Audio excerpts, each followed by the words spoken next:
દિલીપભાઈ પૈલાલભાઈ સોલંકી। આપને સરપંચ ઉમેદવાર તરીકે ચૂંટ્યા છે, શું કહેશો?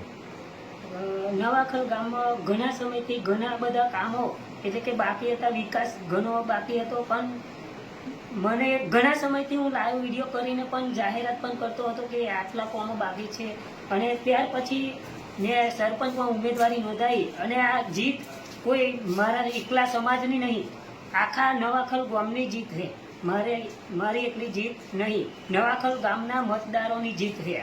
સરપંચ તરીકે હવે શું કામ કરશો તમે વિકાસના?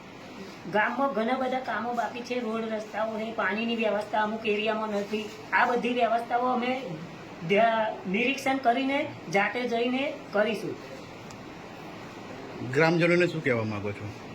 ગ્રામજનોને તો હું એટલું જ કહીશ કે ઘણો સમય થઈ ગયો, પણ આ મતદારોએ જે મને મત આપ્યા એમનો તો હું ખૂબ ખૂબ આભાર માનું છું, કારણ કે આટલા હોશિયાર કહેવાય કે મતદારો કે જે વિકાસ બાકી રહ્યો હતો એ આ પૂરો કરશે, અને એ વિશ્વાસ જે મતદારોએ મારા પર મૂક્યો છે તે વિશ્વાસને હું કોઈ દિવસ તૂટવા નહીં દઉં।